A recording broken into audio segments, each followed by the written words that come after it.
Welcome to the Menopause and Cancer podcast, where we speak with cancer patients, survivors, and incredible experts in their fields to help us find solutions to our symptoms and ideas to improve our health. My name is Danny Binnington, and I am delighted to have this joint ache, joint pain, SOS conversation. What can help? What can you do about it? What supplements are there to help you ease your pain? I'm so chuffed that the brilliant Dr. Melanie Hacking and Dr. Susanne Hooper from the Oxford Hormone Clinic are here to join me today for this important conversation. Both of them are accredited menopause specialists with the British Menopause Society, and Susanne also works at the Royal Berkshire Hospital Trust as a fertility specialist. And both of these fantastic specialists have a real interest in helping people with a history of cancer tackle their menopausal symptoms. And so I'm really grateful that we're all here together tackling this. But before I bring Melanie and Susanne onto the show, I want to read a few quotes to you of some of the things people said in our community of how debilitating joint ache can be for them.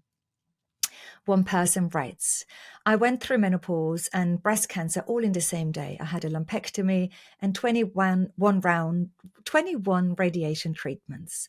I was then placed on letrozole. I began to experience intense bone and joint pains. They switched me from letrozole to exemestane, but the bone and joint pain continued. My oncologist then sent me to a rheumatologist just to rule that out. In the meantime, I began to do my own research and I discovered this group, which has now opened my eyes to all of the effects of the menopause. I had no idea. Not only do I have bone and joint issue, there are also the brain fog, the lack of sleep, inability to lose weight, the lack of interest in sex, and the list goes on and on. And so this is an example of one patient and a person that is describing her joint ache problems. And someone else writes, hello, I'm wondering if anyone else is suffering from joint pain, but rather than a dull ache, more like a nerve twinge perhaps. I'm experiencing this in my wrists and lower back. My breast care team isn't concerned about a recurrence, but I'm wondering if this is to do with surgical menopause. And another woman writes, can anyone recommend anything at all for joint aches and pains? I'm having a full bone scan this week to be safe, but thinking it's menopausal symptoms. And I also get frequent night sweats. And so as you can read, or I want to demonstrate from these three examples here is it can be worrying to have joint ache and joint pain. Often people worry that it could be something sinister. In many cases, oncologists or our medical team aren't really forthcoming in telling us what we can do about it or what the reasons are. And so let's find out of all of the strategies we can draw on and also how we're managing this really difficult situation on an emotional level. Let's bring Susanne and Melanie onto the show. I am delighted to be here with you today, Melanie and Susanne. How are you both? Really well, thank Very you. well. Thanks for asking Yes. us to join you. Well, it's just been brilliant because in the lead up to talking about let's really help people with their joint issues, their joint ache and their joint pain, we had a conversation before and it was so wonderful to speak to both of you about your passion of helping people with a history of cancer, because I know there are a lot of amazing menopause experts out there, but I think a lot of them even forget that people with cancer are quite particular and they need different strategies and other things work for them. So thank you for your passion and your interest in our little group. Not so little, but you know.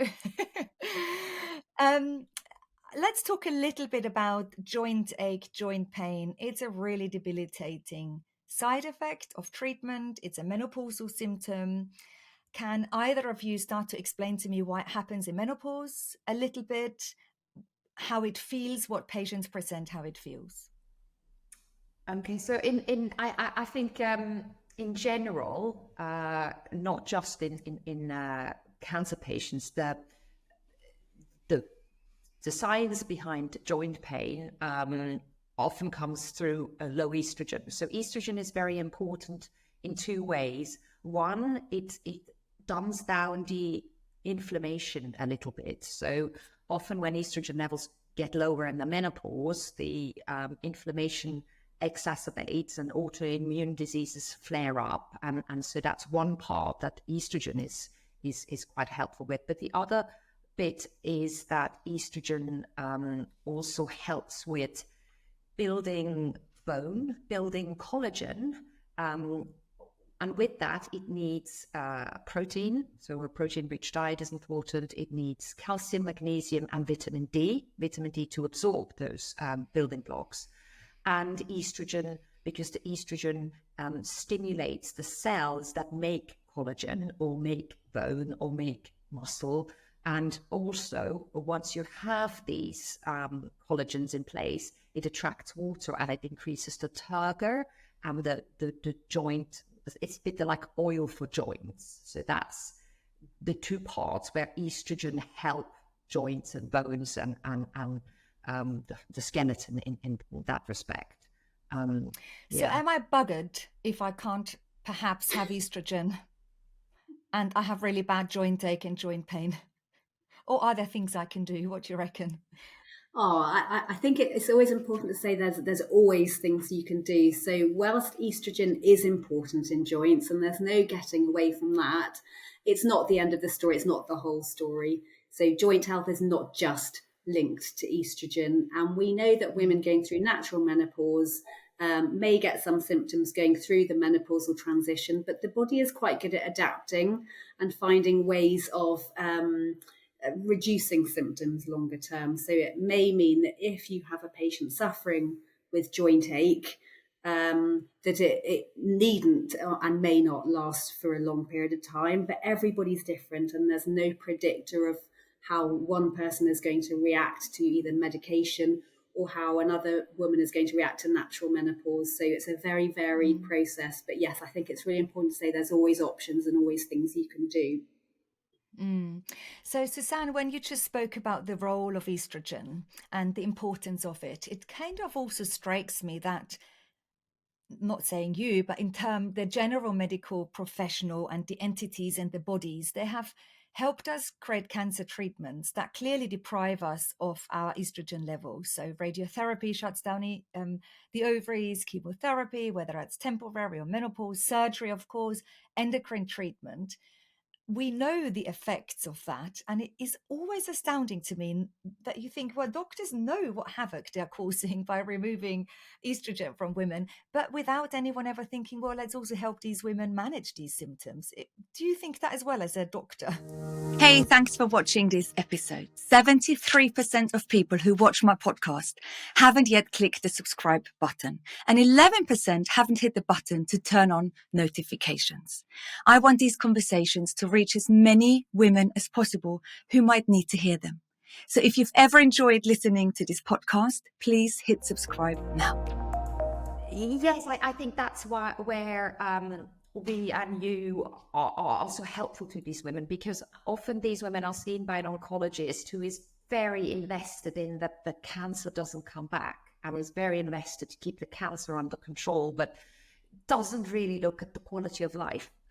And because often the estrogen treatments for these cancers are quite abrupt, so they abruptly deprive the body of estrogen, the symptoms are much more severe. And often these symptoms, if you persevere with the treatment, they will ebb off. The body will find another way of limiting the joint pain and you come through. So I think, Melanie, am I right in saying that, most or a lot of women after 3 to 6 months of really going through the joint, it eases without actually doing too much? Yeah, you're absolutely right. For some women, it's horrific at the beginning, and then if they persevere, things do get better. Others will not be able to make such good improvements just by sticking with it. And anybody who's really suffering and we're talking sort of mostly women on hormone blockers for breast cancer typically is what we often see. So tamoxifen or letrozole, the aromatase inhibitors. And we do know that a lot of women on these treatments will suffer from joint aches, or arthralgia is the medical term for aching in the joints. So it's a very, very common side effect. As we've just mentioned, some women will, if they persevere, it can ease and they can manage it and they can put up with it enough to keep going. for other women, it can be so bad that it really brings them down. Again, not only can joints be affected, but mood can be lowered on some of these treatments too. And I think that's really important for women. We're quite good at suffering and putting up with some things, but I think if you're feeling at a really low ebb, that's the point at which to speak to your team, your oncologist, your specialist nurse, and just tell them what your symptoms are and how much you're suffering, because there are options with this. No easy quick fixes, unfortunately, but sometimes there's the ability to switch to something else. And again, that would always be in discussion with your oncologist. If you've tried switching and that's not improved things, then some oncologists will allow you to take a drug holiday. So having maybe 3 months as a trial off your medication, provided that's not going to impact you too much long term. And then that gives you the sort of evidence that is this actually going on in the background and not related to the treatment you're on, or is it very obviously and specifically related to the treatment? And then you can continue the discussion once you've had that trial treatment and see what's available next. So I'm not sure whether that answered your question. I'm trying to remember what your original question was now. Because, joint ache and joint pain, you can't imagine how debilitating it can be. You think, of course, by just maybe popping a paracetamol or an ibuprofen, you'll get on top of your joint ache. But I know people who can't take their duvet off their chest in the morning because their hands ache so much, or that have to hobble out of bed to brush their teeth, and they can hardly walk themselves towards the bathroom. It isn't just a bit of an ache. I think the ache is not doing its justice enough. You're nodding there, Susanne. Is that? No, I just wanted to say that, estrogen is not the only answer. All these, the joint pain is that there are a lot of building blocks that bring on the pain. So although estrogen can help, but even in menopausal women who can take estrogen, there is a multimodal approach. So we need to look at diet, a low inflammation diet. So we can address the two areas of lowering inflammation and controlling inflammation with medication. But diet is really, really important. So low inflammatory diet, not a lot of processed food. And the second bit is moving, keep on moving, keep the joints from going and not stiffening up even more because you're not using them. And I think what we find in women with, arthralgia due to low estrogen is often that they're stiff in the morning. So they come out of bed and they are a bit like, they say, I feel like a really old woman, I can hardly move. And often they then don't move. And I think that's the key message is try to go up, have a walk, gentle movement, gentle exercises. That is probably, one thing that a lot of people think that it makes it worse. So yeah, I think that's a really key point, isn't it? Because if you're feeling stiff and achy, your natural response is to want to look after yourself and do the best thing or the right thing to make you feel better. And whilst it's tempting to cozy up at home, go under a blanket and minimize movement, it's actually the opposite. So as much as you can, and I know that can be really difficult if you're really suffering, but as much as you can, try and factor in movement. And movement doesn't mean donning your running gear and doing a half marathon and putting, ridiculous amount of pressure on yourself. It's very simple measures. So it's movement snacks. I don't know whether you've come across that term before, but if we're sitting at a desk for a long period of time, getting up every 15, 20 minutes, just stretching, moving the body, getting out for walks. We know how important that is in terms of well-being and mood. And also if you can factor in contact with a friend, that's a brilliant way of incorporating more movement. So going for a walk with a friend, not only does that get you out, get all the benefits of being outside and in nature if possible, but it's also giving you that companionship and friendship that I think when you've been through an illness, you get, understandably, you get a little bit, I think going through the treatment can be quite lonely. And I think you hunker down a bit. You don't necessarily want to be your super social self. You get support from your family and close people around you, but you can lose a bit of confidence. And again, I think just gently encouraging yourself to make connections, so it can help in a multitude of ways. So it needn't necessarily be a gym membership. It can be gentle movement. Physios are quite useful. If you do have very, very uncomfortable joints, getting some advice from a physio isn't a bad idea, because not only can they recommend better movements for you, but they can also suggest splints. So if there's one particular area, and I know wrists and hands can be quite a problem for some women who've been through treatment, especially if you're using a keyboard or you're a musician and need to use your hands for other things. But there are various splints that can be helpful either during the day to support the joints or at night time, and that can prevent the muscles and the joints from becoming stiff and muscle spasm, and even muscles contracting and getting shorter and causing sort of longer term problems. So that I would recommend. It is incredibly frustrating, because not only have you gone through difficult cancer treatment, everyone that I speak to really wants to do a good job at recovering. They're trying to exercise, they're trying to eat well, and it can be demoralizing. It can stop you in your tracks if your joint ache stops you really from allowing yourself to put together this well-being sort of toolkit for yourself, because you're in so much pain. And I understand why people are really fed up as well, because there's a lot of frustration that comes with joint ache, and especially when it's persisting and going on. In terms of hierarchy of symptoms or why people have joint ache, is there a clear hierarchy? So is it people that are on certain medications, they get worse joint ache than perhaps people who are after menopause and their cancer treatment is 10 years ago and they're going through menopause naturally and they might not be able to access HRT? Is there sort of a hierarchy? I think that's a very good question.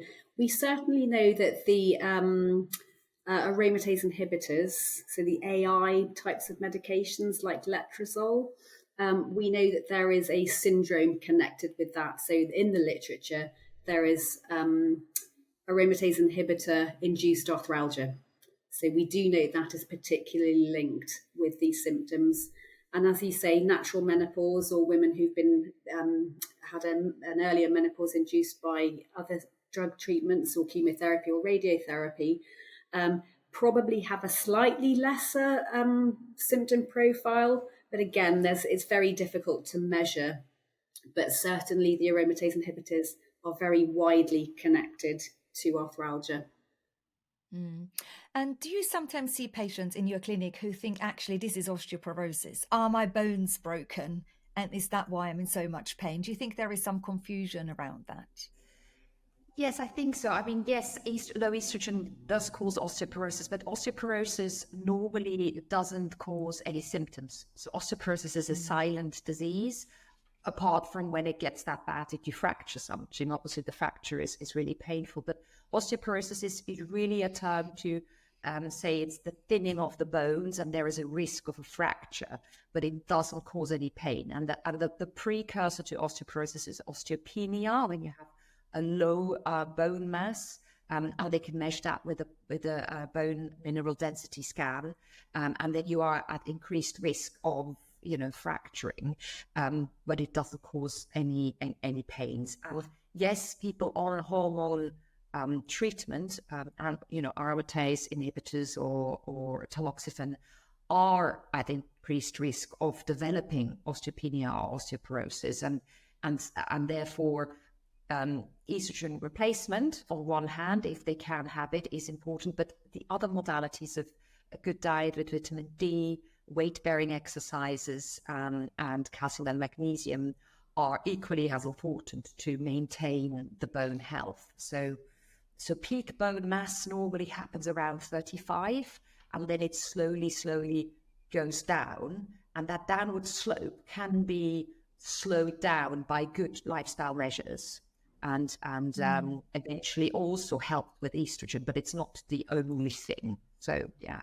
And I think, Danny, you're right. I think when women are recovering from an illness, they really want to do their best, and they can feel a bit guilty if they know they need to exercise, but actually physically they can't. And as I said before, there are other things you can do. So I think this conversation is hugely important to give women some options. There are drug medications that can help with arthralgia. whilst it's not treating the root cause of the arthralgia, it can help alleviate. So really simple painkillers over the counter. If you're having a bad day, there's no gold medal for sort of really struggling and pushing on through. Paracetamol. It's sort of the entry level of painkillers. Most people tolerate it pretty well. And that can really give a notch of improvement if you're really struggling. So I wouldn't be scared of taking some paracetamol. It's not curing it, but it certainly is helping you manage the symptoms. There are some topical treatments as well. If you don't like taking tablets, there are sort of sprays, patches, gels, ointments that contain different types of medication. Some of them will contain anti-inflammatories, and others will contain other ingredients like menthol, capsaicin, and they can all be helpful. I guess if you have one joint that's particularly troublesome, that would be useful. If all your joints are stiff, then you're not necessarily going to slather yourself in something all over. But if you've got one very, very sore joint, or need to have your hands working well, for some particular thing, then that might be a useful remedy. And anti-inflammatories. Anti-inflammatories are a little bit more difficult to tolerate longer term. You need to be a bit more careful about the effects on the stomach. But again, they can be useful in moderation. Yeah, so I just to add on to that, I think especially in the beginning when the arthralgia is really bad, in the first 3 months, 6 months, use the painkillers. Use the painkillers so you can move and you can do a bit of stretching and gentle exercises. And then maybe after 6 months have a trial of reducing them. But there's no need to suffer and go through the pain and without any help, and because we know the first 3-6 months are normally the worst. And then cope with it, see how you are, and then modify the treatment then. And I'm a big fan of alternative therapies.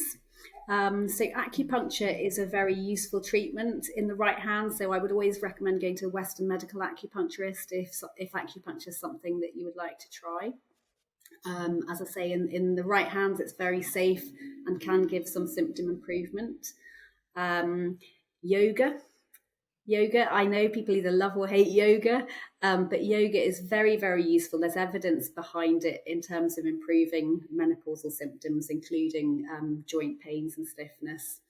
So if you can manage to do some yoga, and it needn't be the standing postures. If you find your wrists are really sore and you can't do down dog, you can do floor movements as well that are more stretching.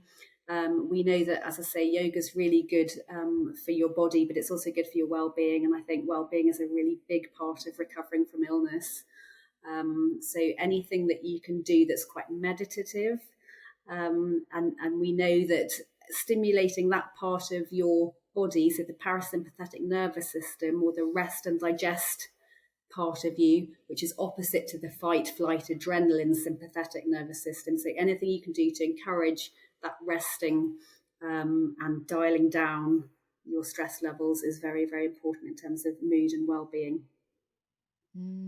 What about things like heat or cold therapy? Is there any evidence that it might work? But you often see people talk about, ice your joints maybe after you've over-exercised or if you've had a fall to sort of promote healing.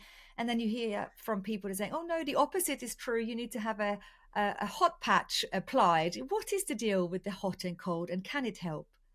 Well, I think the cold first is here to dumb down the initial inflammation and just to help just control that. But then afterwards, you want a little bit of heat to get the blood flow going and get the healing process going. So I know there's quite a bit of controversy. Some people swear by just heat, and some just cold, and they have the ice cold baths to limit inflammation. So I think it's a bit of a trial and error. What feels good for you, do it. There's no right way, mainly because there are no studies that have looked at it in an evidence-based way. But the thought behind it is all about inflammation, controlling the inflammation. So cold will dumb down the inflammation, and then the healing process, heat, will help with the blood flow to heal it. So those are the thoughts behind it. So, yeah. And you spoke about inflammation before, Susanne, where you talked about an anti-inflammatory diet. We now talk about inflammation in terms of applying hot or cold, cold in particular. would you talk about diet if someone came to see you in clinic with joint ache? Would you think it's important enough to talk to that patient about diet? Can it make Yeah, I enough of a think we difference? talk to every patient a little bit about diet. I'm not a dietitian, I'm not a nutritionist, but I think that the mainstream of nowadays, I think everyone is a little bit more educated about, reducing your processed food intake, eating a lot of varied nutrients, so not leaving out food groups is, I think, a key thing. Vary your diet, have dairy or calcium in it. We also provide some calculators, so you can calculate how much of especially calcium and magnesium you are actually taking in, because often when you get older, the metabolism slows down, and even women with a fantastic diet, they will struggle to get enough nutrients and absorb enough from the diet, and a little bit of supplements do help.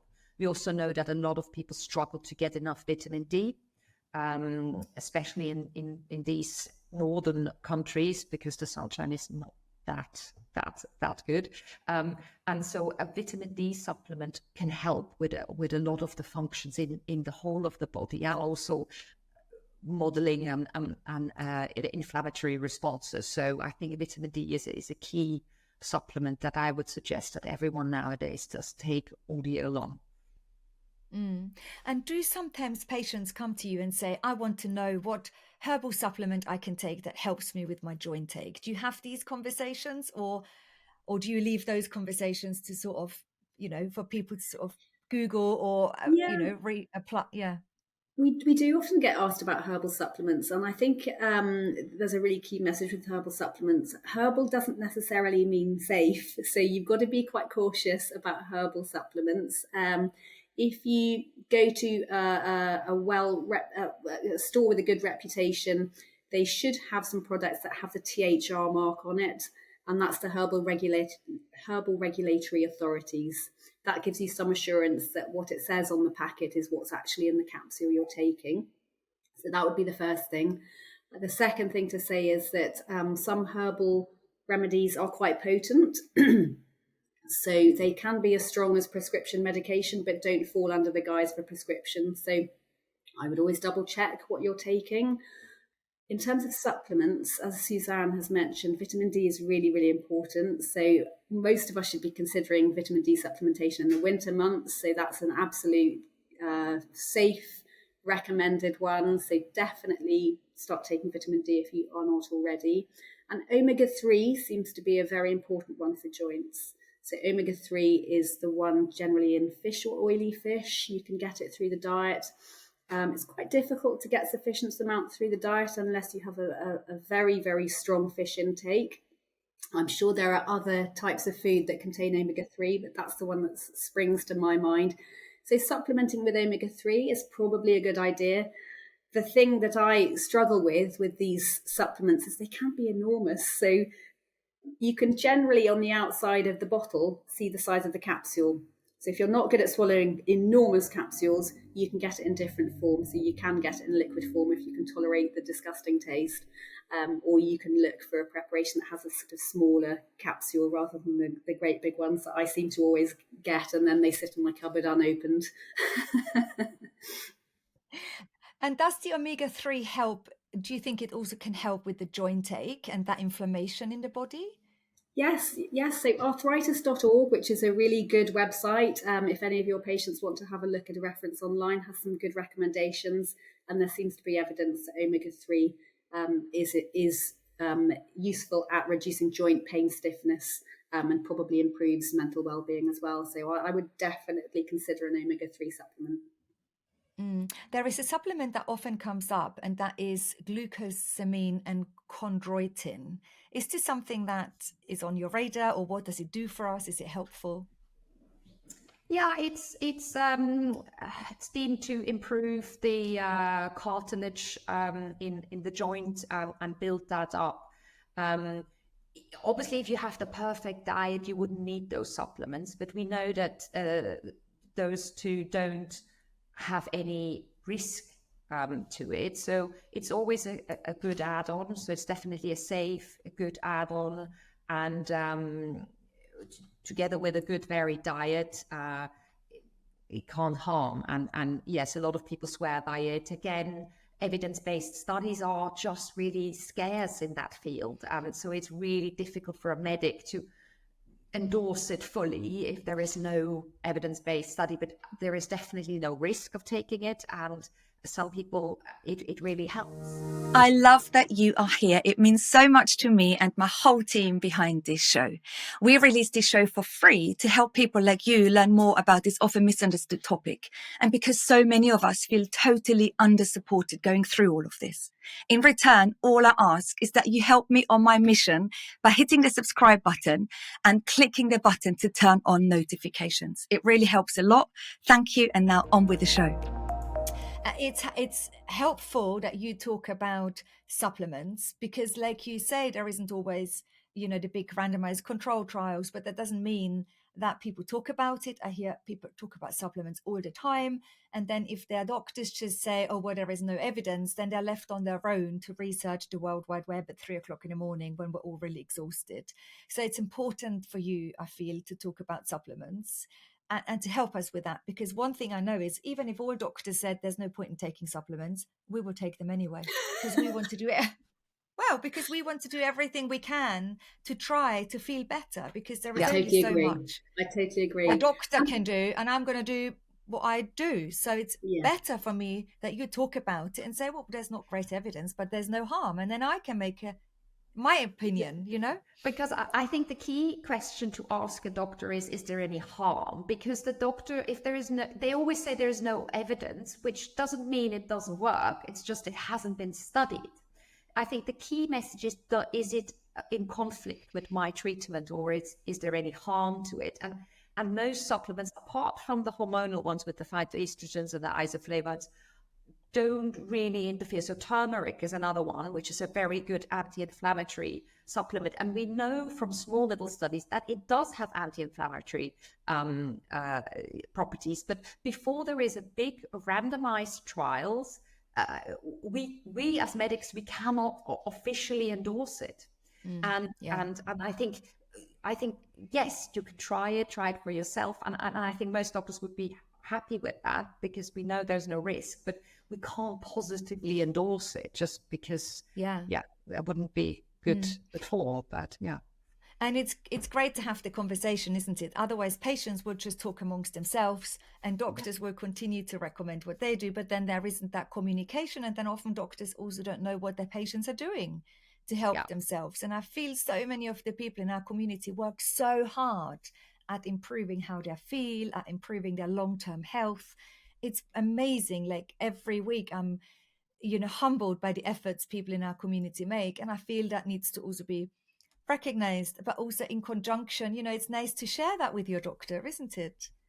But I think that diet is really a key thing, because often when you're not feeling great, although you think you have a very healthy diet, you just are not absorbing that much. A lot of anti-nausea medication give you diarrhea or constipation, so you're less absorbing. So then, although you have a salad and a Mediterranean diet, you're not absorbing. So I think supplements in moderation can be really good in that difficult time, until you feel better and you feel like your gastrointestinal tract is working again. And we now know so much more about the microbiome and how important it is that you have the right bacteria that can cut down food that we eat so that the body can absorb the right thing. So if you had a strong treatment like chemo or radiotherapy, it plays havoc with your microbiome. And although you eat a healthy, varied diet, you're not taking up the bits of the diet because the bacteria are missing to chop the food up into the required pieces. That's where supplements come in, where they come in that form that the body can absorb. So, but we need more science until a doctor can say, yes, you need to do this, this, and this. And in such a vast field. But Yeah.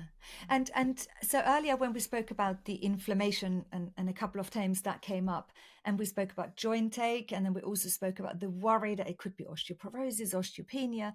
Is there a link to arthritis? Is what we're talking about arthritis, or is arthritis really different to the joint ache and the joint pain? Can we talk about that a little bit? So Ben and I, we were just discussing this morning. So yes, there is a difference. So arthritis is more the rheumatoid arthritis, the inflammatory arthritis, which you can see physically with swelling and damage to the joint, whereas the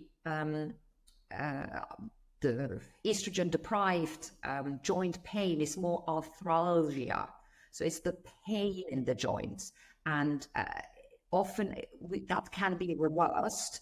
So we can just reduce the pain, and there is no leftover damage to the joint.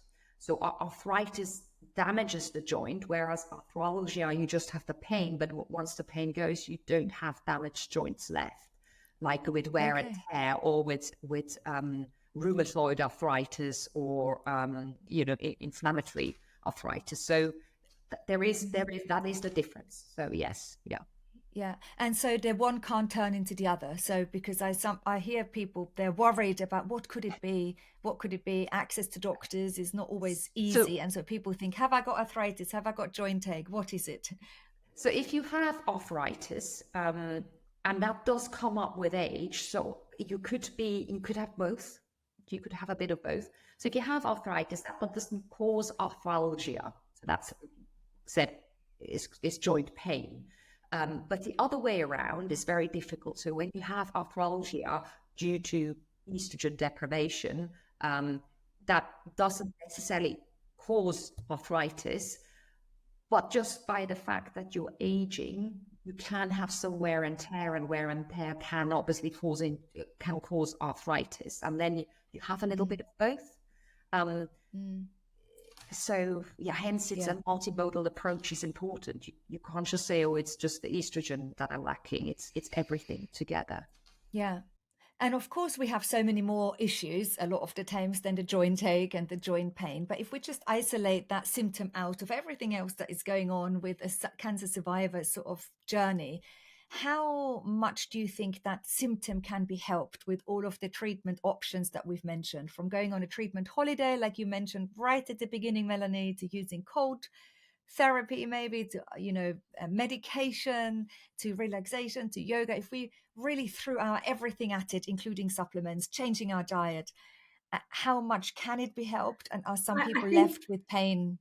Yeah, I think it can be helped. I think it's very difficult to put undue pressure on yourself. I think you can add in lifestyle things, you can improve your diet, and you can try a number of different things like physio, a few painkillers around the edge, and all the things we've discussed.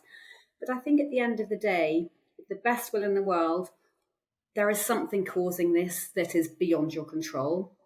Some people may find that some people don't even have any joint aches. If I was taking the same medication as Susanne, she may have no symptoms and I may be crippled with symptoms. So it's a really individual thing. And I think, life is complicated enough as it is. So sometimes you can't think or act your way out of the symptoms that you're having. So you can try your best. And some people, as Susanne said before, if they just stick with it, things improve with time and the body adapts. Not everybody is going to have that experience. So I think we are sensible as human beings and we will try different approaches. And if you can find a happy medium where you're doing little bits in all of those areas and you're managing, that might be enough just to tide you over that particular period in time, because certainly with the hormone and the endocrine treatment, you're often on it for a number of years, and that can feel very overwhelming at the beginning of the treatment. If you're feeling terrible, thinking, gosh, I'm going to have to suffer like this for years and years and years. If you find that things aren't improving and the quality of life that you're experiencing is really awful, then I think, you do need to be reaching out and trying some other strategies, because some women will do better on one medication than another. And by that, I'm talking about the oncology type of medication. Again, always do that in conjunction with your oncologist. So I think it is a bit of trial and error. Yes, some people can make real improvements to their health and well-being, but if that's not you, don't think you're a failure. It just might be that yours is worse than somebody else's. So I think, I'm afraid I can't put it into a neat box. But I hope that gives your listeners some reassurance that you can't think or lifestyle your way out of some of these things, and not to feel guilty that you're not doing enough. It just might be yours is particularly bad. And it's really helpful for you to bring that up, because that self-care burden that so many of us survivors carry around with ourselves is huge, because suddenly we are left with all of these symptoms and we think it's up to us to tackle them, to improve them, and that we are the only ones that can help ourselves to feel better, because quite frankly, no one else has helped us and no one else was really that interested. We know so many people who say, well, no one's asked. No one's ever asked me of how my menopausal symptoms are, and I've actually had surgery to remove my ovaries. It's always astounding when these conversations come up, but we have them every single week. And so we do feel like it's up to us to fix it and to get it right. And when those efforts, and sometimes we work so hard, don't reap the benefits we hope, we feel a bit like, oh, I haven't maybe tried so hard, or is there something I am missing? So it's important to recognize that sometimes you can do it all, and that it might not be how you want the outcome to be. You're absolutely right. And I think advocating yourself is important, isn't it? As you say, sometimes people don't think to ask. So if you are suffering, bring that symptom up with somebody who has got time and energy to listen and give you some appropriate advice, and sharing it. I know your community is really valuable, that people can bring these things up in a safe space and hear other people's opinions and get advice and support from a the community you set up, which is very, very useful. So I think you're doing some fantastic work. Yeah, and I also wanted to say that there are some women that feel really guilty bringing it up, and they've been told, you should be happy, you're cancer free, and there's a little bit of pain, you just need to put up with it, and that's not helpful. So then the women don't come forward, they don't like to talk about it. And if you don't talk about it, the medical community will not start looking into it. If all women would bring it up as a real issue, then obviously we will get randomized trials. We will get, because then suddenly it's there. There's a symptom. There's a need for looking into that. So don't feel guilty, and don't be brushed off as like, oh, you're cancer free, you should be happy with that. That's not the case at all. Thank you so much. Can we say it louder for the people at the back? Be the difficult patient. I mean, I know I'm talking to two doctors here, and you don't want difficult patients, but I don't mean like hard and difficult and, argumentative patients. But I do mean if we all, as of women maybe in particular, became just a bit more empowered in speaking up and sharing exactly what you've just, both of you have said, I do think we can help the medical community along to go, oh, hang on a minute, there are millions. And I think by 2030 or 2050, there'll be over 1 billion women who are suffering with menopause after. It's huge. Like, it is a really big community we're talking about. You think so many cancer patients, every other patient is a woman, and most cancer treatments put us into the menopause. We're not just talking 20,000 people, we're talking millions here. If we're all becoming a bit more outspoken, then I think you are right, we can create that change. Yeah. So thank you for today. I feel like every conversation is a little step forward, and we're angling our way forward into helping us with our symptoms, but also feeling a bit more empowered in how we are as patients. You're amazing, both of you. Thank you. No, thank you, Danny, for making this awareness. It was lovely talking to you. Thank you. Yeah, lovely to chat. And again, thank you for including us in this really, really important topic. I hope this conversation has been a great starting point for you to figure out what you need to do next, and to perhaps go out and research some supplements for yourself, or maybe make that appointment with your healthcare professional, whatever it is that you need to take away from this conversation. Maybe it is turn up to yoga or find a local yoga class in your local community that you can join and just give it a go, because Susanne spoke so highly about it. As you know, yoga has been one of the biggest and most amazing healing modalities for myself, for my own cancer recovery and also managing menopause. It makes me feel strong. It makes me feel that I can do hard things. It makes me connected to the present moment a little bit more. And we are going to be talking about yoga in one of the upcoming episodes, a whole session just about yoga. And I can't wait to have that conversation. But for now and for today, I hope the chat has been useful for you, and I'm wishing you all the best. I can't wait to chat to you again on next week's episode. And as always, reach out to us. Send us an email to admin@menopauseandcancer.org. Tell us how you're doing, how helpful the podcast has been, or what you've done since listening to the podcast. Because we know from some of you, these conversations, or for some of you, these conversations are truly life-changing, and you go on and do amazing things from the information we provide here as a starting point. And I'm excited for all of you, because I know you all work so hard at putting together this action plan, this holistic sort of treatment plan. And I think you're all doing an amazing job. Speak to you next week.